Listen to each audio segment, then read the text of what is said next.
Tersambung dengan anggota Komisi 5 DPR RI, Bapak Suryadi. Selamat malam, Pak Suryadi.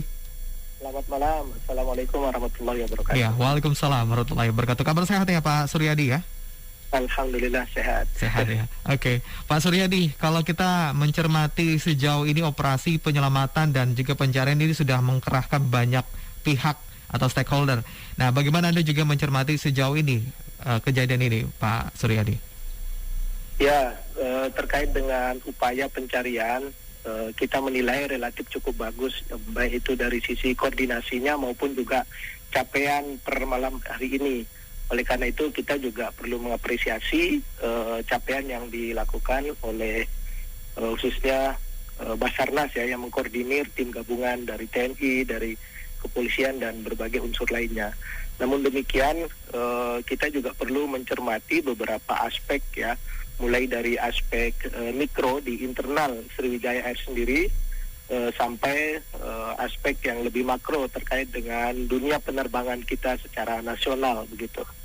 Ya, kalau kita mencermati dari segi mikro nih, Anda juga menilainya seperti apa? Apakah memang ada sesuatu hal yang perlu menjadi pembenahan juga dalam hal ini, Pak Suryadi? Ya, kita melihat secara internal di Sriwijaya Air ini kan sebelumnya memang sudah ada masalah ya, baik itu masalah manajemen. Kita tahu pada tahun 2019 itu ada dualisme direktur ya, direktur utama PLT Pak Jefferson dan ada juga direktur utama Pak Robert Waloni gitu ya, untuk kepentingan yang berbeda. Ini menyulitkan pihak manajemen untuk melakukan koordinasi.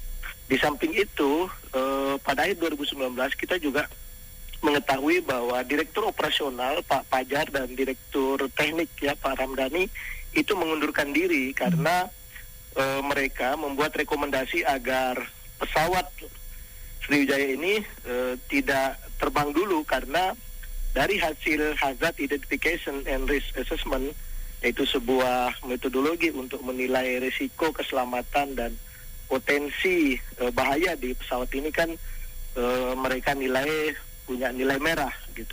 Tetapi itu kan tidak diindahkan gitu. Bahkan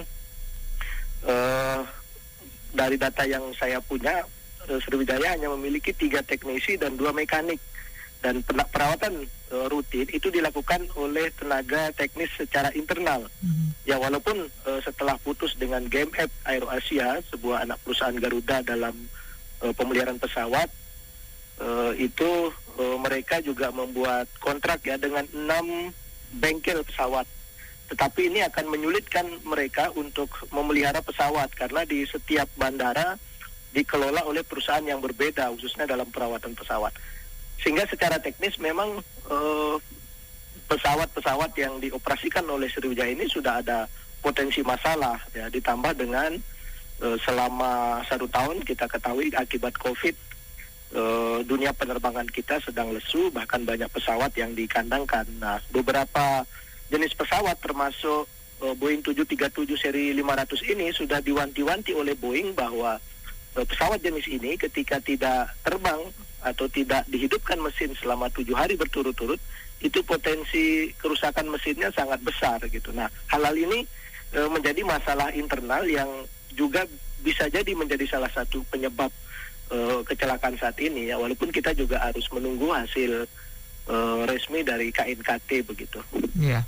Kalau kita memang tidak menyoroti secara spesifik dan memang harus menunggu, dan kalau dari sejauh ini Pak Suryadi sendiri, kalau koordinasi dengan pihak transportasi dalam hari ini Menteri Perhubungan dalam hal ini menjelaskan juga bagaimana sejauh ini mereka itu melakukan maintenance sendiri. Apakah memang sudah ada regulasi yang memang sudah disampaikan juga setiap bulan atau mungkin laporan-laporan yang juga diketahui oleh pemerintah juga dalam hal ini? Dalam Undang-Undang Nomor 1 Tahun 2009 tentang penerbangan, bahwa seluruh operator penerbangan itu harus memberikan laporan kepada pemerintah ya, melalui Kementerian Perhubungan, khususnya Dirjen Perhubungan Udara, tentang operasional mereka, berapa kali terbang, keterlambatan, atau ada masalah teknis itu harus dilaporkan. Nah, hanya saja implementasi dari ketentuan ini yang kami melihatnya masih kurang optimal. apalagi dengan adanya Undang-Undang Nomor 11 2020, ya Undang-Undang Cipta Kerja yang menghapus ya pasal keharusan bagi maskapai untuk memberikan laporan bulanan. Nah, tentu ini akan semakin longgar begitu. Ada saja ketentuan, tetapi tidak diterapkan secara ketat. Ya, apalagi tidak ada aturan. Nah, ini juga bisa kita duga menjadi faktor longgarnya keselamatan penerbangan di Indonesia, sehingga banyak dugaan. Ya, sekali lagi walaupun kita juga masih menunggu hasil KNKT, tapi ada faktor yang kita duga indikasinya persoalan internal di Sriwijaya Air sendiri maupun juga persoalan yang lebih besar, yaitu dalam aturan maupun implementasi dari aturan itu dalam dunia penerbangan kita. Jadi ini perlu kita benahi begitu. Kalau dari Pak Surya sendiri dalam langkah ke depan, ini kan menjadi sorotan juga. Artinya nanti apakah nanti ada semacam rapat dengan stakeholder terkait dengan hal ini, Pak Suryadi? Ya, kita memang di Komisi 5 akan mengagendakan untuk rapat dengar pendapat dengan Menteri Perhubungan. Hanya saja mungkin tidak dalam sehari 2 hari ini, karena kami memberi kesempatan kepada Pak Menteri, tentu bersama seluruh jajaran dan pihak-pihak terkait, untuk fokus pencarian dan penyelamatan korban. Dan besok juga sebagian tim dari Komisi 5 akan meninjau posko Basarnas di Tanjung Priok, sambil kita melihat progres apa yang sudah dicapai. Dan nanti dari hasil kunjungan lapangan kita juga akan membahas secara internal apa langkah yang harus kita lakukan.